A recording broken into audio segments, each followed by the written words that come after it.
बिस्मिल्लाहिर्रहमानिर्रहीम अस्सलाम वालेकुम। आप फेसबुक और यूट्यूब चैनल देख रहे हो। मेरा नाम है अब्दुर्रहमान। नाज़रीन, आज 16 अगस्त है।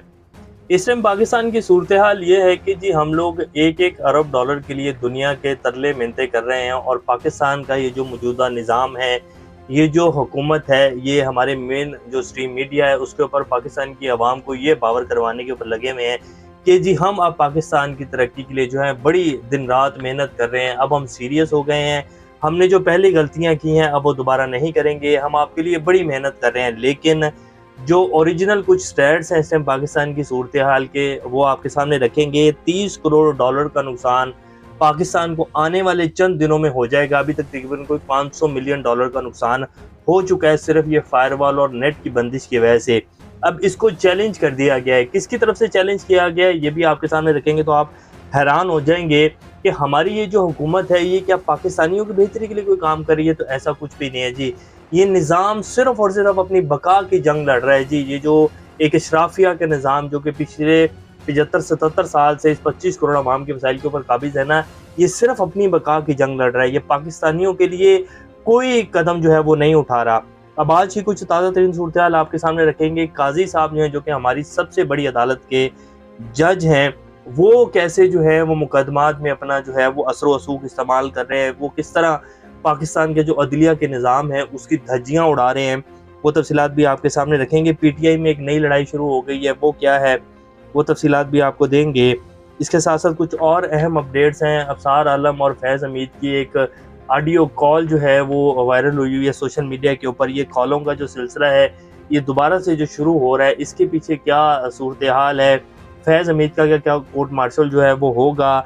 इनके साथ जितने और लोग थे जिन्होंने फैज़ हमीद से फ़ायदे उठाए, जितना पूरा एक निज़ाम था, वो सब भी पकड़े जाएंगे। तो ये भी आपके सामने रखेंगे। इससे पहले अगर आप लोगों ने चैनल को सब्सक्राइब नहीं किया तो रेड बटन को प्रेस कर लें और बेल आइकॉन को भी प्रेस कर लें, ताकि लेटेस्ट अपडेट्स आप लोगों को मिलती रहें और ये जो हमारा ताल्लुक है ऐसे ही जुड़ा रहे। सबसे पहले जी अलीमा खान और उज़मा खान जो कि इमरान खान की बहनें हैं, उन्होंने ये बात जी बिल्कुल वाज़ेह कर दी है, ख़ास तौर पे जब से काजी फ़ाइज़ ईसा साहब ने जो वाइल्ड लाइफ का केस था उसको सुनते हुए इमरान खान के केस को जो है बीच में रगेदा और इमरान खान के ऊपर जो है वो उनके केस के ऊपर जो है असर डालने का जो है पूरी कोशिश की, और बाकायदा उनकी जो स्टेटमेंट थी वो भी आपके सामने रखेंगे। तो उसको लेकर जो है उन्होंने आज ऐलान कर दिया, और पीटीआई ने भी बाकायदा ये ऐलान किया कि जी हम दरख्वास्त जो है वो दायर कर चुके हैं काजी साहब के ख़िलाफ़ कि वो इमरान खान के केसेस में जो हैं वो बिल्कुल भी नहीं बैठेंगे।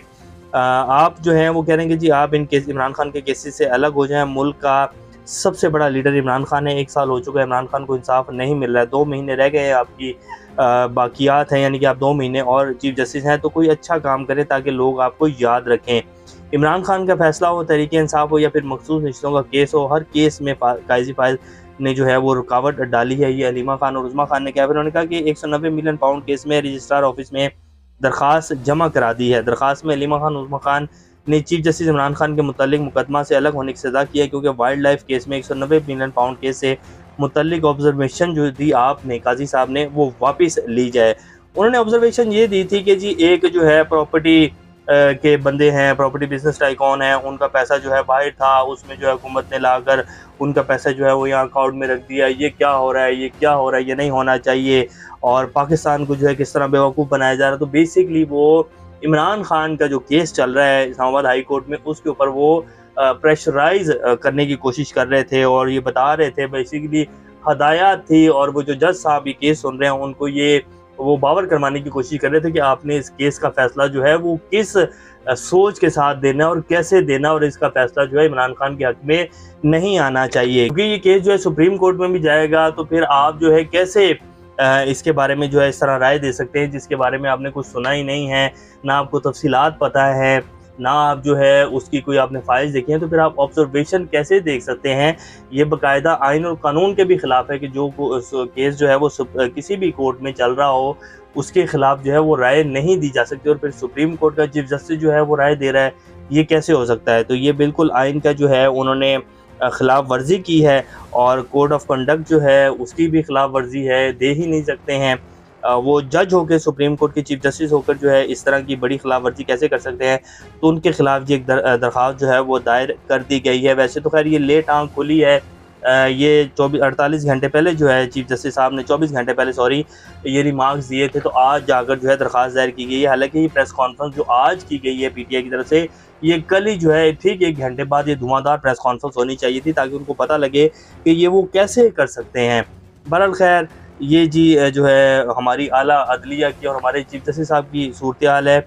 वैसे तो पिछले साल सवा साल में उन्होंने जितने भी केसेस पीटीआई के हवाले से, जितनी भी उनकी पिटीशंस आई हैं इलेक्शंस के हवाले से, जस्टिस अतर मिर्ज़ा ने जो है मकसूद निश्तों के केस में कई दफ़ा कहा कि जी सुप्रीम कोर्ट को 8 फरवरी के इलेक्शन की जो पिटीशन है वो सुननी चाहिए। पूरे पाकिस्तान का निज़ाम जो है वो दरम बरम हो गया, पूरी दुनिया हमारे इलेक्शंस के ऊपर बात कर रही है, सब कुछ जो है हमारे सामने खुला है, फिर हम कबूतर की तरह आंखें बंद करके बैठे हुए हैं। तो ऐसे कैसे हो सकता है? हम कैसे इस मुल्क के निज़ाम को जो है वो एक तबाही की तरफ धकेले जा रहे हैं? हमारा कुछ फ़राइज़ हैं, हमारा कुछ हक बनता है, पाकिस्तानी अवाम हमारी तरफ देख रही है, हमें उस पिटीशन को सुनना चाहिए। लेकिन चीफ जस्टिस साहब जो थे वो बिल्कुल नहीं कान धरते थे, कभी मुंह ऊपर, कभी नीचे, कभी इधर, कभी उधर, और वो बाद में जो है घूम घुमा कर आ जाते कि जी ये इमरान खान और पीटीआई जो है यही सब कुछ गलत कर रही है और इन्हीं की सारी गलती है। बाकी सारे का सारा जो निज़ाम है, बाकी तमाम जो पार्टियां वो सारी दूध की धुली हैं। सिर्फ इमरान खान और इमरान खान की जो पार्टी है वो गलत है, क्योंकि इनके खिलाफ रेफरेंस बना था और वो रेफरेंस जो है वो बाजवा साहब ने बनाया था, लेकिन वो नाम जो है इमरान खान का लगा, तो वो खुंदक जो है वो काजी साहब अभी तक निकाल रहे हैं। बहरहाल टाइम इनके पास थोड़े रह गया है जी, ये जो मर्जी भी कर ले। मुझे नहीं लगता, वैसे तो पाकिस्तान है जी, यहाँ कुछ भी हो सकता है। पाकिस्तान में तो बड़े बड़े लोग जो हैं वो बड़े बड़े ओहदों के ऊपर आ जाते हैं जी, यहाँ कुछ भी हो सकता है। लेकिन जो नज़र आ रहा है वो तो यही है कि इनको एक्सटेंशन नहीं मिलेगी। अब आ जाते हैं कि जी रऊफ हसन साहब के हवाले से भी एक जो है आज इंकशाफ हुआ है, खबर लगी है। इंकशाफ तो क्या कहेंगे जी, एक खबर है जो कि इस तरह पेश की गई है कि जी रऊफ हसन जो है वो पाकिस्तान के खिलाफ प्रोपेगेंडा कर रहे थे। 9 फरवरी को राइम ग्राम ने एक आर्टिकल में जी अफवाज पाकिस्तान के इलेक्शन में मुलविस होने का झूठा प्रोपेगेंडा किया। सिक्योरिटी ज़राए ने ये खबर दी है कि जी जब रऊफ हसन साहब जो को पकड़ा गया था, उनके मोबाइल से ये चीज़ें निकली हैं जिनमें उन्होंने राइम ग्राम में एक जो है बाहर के सहाफ़ी, इंटरनेशनल सहाफ़ी हैं, इंटरसेप्ट के लिए काम करते हैं, उनके साथ जो है ये राब्ते में थे और वो पीटीआई के वर्चुअल जलसे में भी शरीक होते हैं। राइन ग्राम एक सहाफ़ी है, जिस तरह पाकिस्तान के तमाम सहाफ़ी हैं जी, वो तो लाजिम बात है जमातों के पास जाते हैं, ख़बर लेने जाते हैं, तो उनको अगर रऊफ हसन साहब ने कोई ख़बर दी है कि जी ये सब कुछ पाकिस्तान में हो रहा है और इसके बारे में पीटीआई भी बात कर रही है, तमाम सहाफ़ी जो है बात करेंगे जी पाकिस्तान में जो है वो किस तरह के इलेक्शन करवाएं, ना सिर्फ पाकिस्तान के अदारे बल्कि दुनिया के तमाम अदारे जो है इस बारे में बात करेंगे जी पाकिस्तान में जो इलेक्शन है ये चोरी हुए हैं।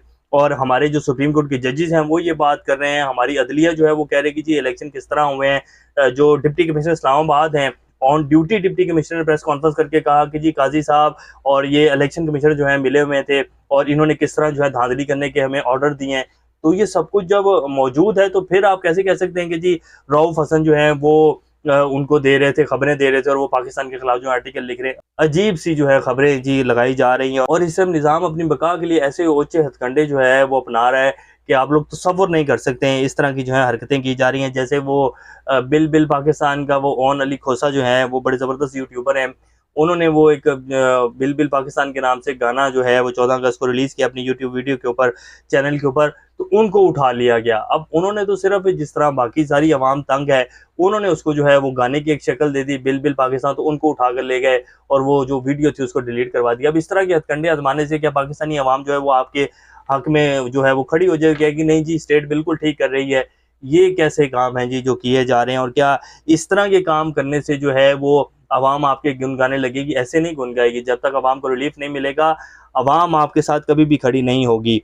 हामिद मीर साहब ने जी पिटीशन फाइल कर दी है। हालांकि ये पिटीशन जो है वो करनी चाहिए थी, पीटीआई वालों को करनी चाहिए थी, लेकिन हामिद मीर साहब जो हैं उन्होंने ये पिटीशन फाइल किया है। I fill the petition in Islamabad high court through Imaan Mazari advocate जो हैं, जो कि शरी मज़ारी की बेटी हैं, और installation of firewall that directly impacting fundamental rights of the citizen. It's not only the business community suffering due to internet disruption but every walk of life including journalists are facing problems। तो उन्होंने ये firewall के हवाले से जी एक petition दायर किया कि इससे जो है बहुत बड़ा नुकसान हो रहा है, पाकिस्तान की जो बिजनेस कम्युनिटी है उसको नुकसान हो रहा है, आईटी इंडस्ट्री को बहुत बड़ा नुकसान हो रहा है। 30 करोड़ डॉलर जो हैं कहा जा रहा है कि जाने वाले कुछ दिनों में ये नुकसान यहाँ तक पहुँच जाएगा। और ये जो पिछले 4-5 सालों में पाकिस्तान की आईटी इंडस्ट्री में कुछ बूम आया था, वो ये कुछ चंद महीनों में जी हम दोबारा तबाही के धाने के ऊपर उसको ले आए हैं। तो ये हमारी हुकूमत की कारकर्दगी है, जो कि मीडिया के ऊपर दिखाया जा रहा है कि जी बल्ले पूरी रात दिन जो है मेहनत कर रहे हैं आवाम को रिलीफ देने के लिए, और जो जहाँ से डॉलर पाकिस्तान को आ रहे हैं जिसके लिए कोई मेहनत जो है वो हुकूमत को नहीं करनी पड़ रही, कोई पॉलिसी नहीं बनानी पड़ रही, एक जो है डॉलर आवाम खुद ला रही है, तो उसके रास्ते में जो है इस तरह रोड़े अटकाए जा रहे हैं। तो ये जी एक पिटीशन जो है वो दायर की गई है इस्लामाबाद हाई कोर्ट में, लेकिन आगे जो है वो चीफ जस्टिस आमिर फारूक बैठे हुए हैं, जो कि इसी निज़ाम का हिस्सा है जी। देखते हैं कि वो क्या करते हैं इस पिटीशन को लेकर। अली अमीन गंडापुर साहब कहते हैं सुप्रीम कोर्ट मुझे बुलाए और मुझसे पूछे कि 9 मई से पहले जब मुझे उठाया गया तो क्या कहलवाने के लिए मुझ पर प्रेशर दिया जाता रहा, फिर मैं बताऊंगा। अगर आपके पास कोई ऐसी चीज़ है कि जो 9 मई के हवाले से पीटीआई इमरान खान के हक में जाएगी और पता चलेगा कि ये सब कुछ क्यों हुआ है, तो आपको सुप्रीम कोर्ट जाने की क्या ज़रूरत है जी। आप वैसे ही चीफ मिनिस्टर हैं केपी के, आप प्रेस कॉन्फ्रेंस करें और बताएं कि 9 मई से पहले मुझे क्यों उठाया गया था, मुझसे क्या कहलवाने की जो है कोशिश की जा रही थी। आप क्यों नहीं अपना मुंह खोल रहे, आप मज़े ले रहे हैं हुकूमत में बैठ कर जी। तो इस तरह के जो हैं बस थोड़े दिन बाद आकर एक बॉम्ब जो है आप चला देते हैं, मैं ये कर दूंगा, मेमो कर दूंगा, इसके अलावा तो कुछ भी नहीं है। अबसार आलम और फैज़ हमीद की जी एक जो है वो गुफ्तगू वायरल हुई है, जिसमें ये पुरानी एक उनकी ऑडियो कॉल है, जिसमें वो उन्हें कह रहे थे कि जी फैज़ हमीद कह रहे हैं आप हमें लिफ्ट नहीं करवाते हो, कहते जी सारी लिफ्टिंग आपके लिए हैं, मुझे आपसे गिला है। वो कहते जी आपका गिला दूर कर देंगे। उन्होंने कहा कि जी मेरे 1-2 लाइसेंस का काम है चैनल्स के जो हमने बेचे थे, तो वो मेरे एक ब्रिगेडियर आएंगे तो वो आपको बताएंगे, तो ये इस मसले को जो है ज़रा प्लीज़ जल्दी हल करवा दे। तो ये इस तरह जी हमारे साबिक जो DGIS फैज़ हमीद थे वो इस तरह जो है अदारों को डिक्टेशन देते थे, इस तरह जो है पैमरा के चेयरमैन थे अबसार आलम, तब इस तरह जो है वो काम लिया जाता था। अब ये बेज़ाब्तियाँ तो हैं, इस तरह की बेज़ाब्तियाँ तो जी पता नहीं कब से हो रही हैं, कौन-कौन करता रहा है, कितने हमारे जो है साबका अफ़सरान जो हैं ये सब कुछ करते रहे हैं, बहुत सारी कहानियाँ हैं। अब ये देखते हैं कि फैज़ हमीद को जो पकड़ा गया है इनका कोर्ट मार्शल होगा, कुछ चीज़ें सामने आएँगी, आवाम को बताया जाएगा कि जी फैज़ हमीद जो है वो ये कुछ करते रहे हैं, DGISA के ओहदे की आड़ में इस तरह जो है वो नाजायज़ जो उनकी पावर थी उसका इस्तेमाल करते रहे, कितना उन्होंने मुल्क को नुकसान पहुँचाया है, और क्या इसके बाद जो अगला निज़ाम होगा या अगले आने वाले जो हमारे अफ़सरान हैं वो ऐसा काम नहीं करेंगे। तो ये सारी चीज़ें कौम के सामने तो आने चाहिए ना कि जी अगर जो है हमारे सिविल अदारे ये कुछ करते रहे तो हमारा जो अदारा था वो भी ये गुल खिलाता रहा है।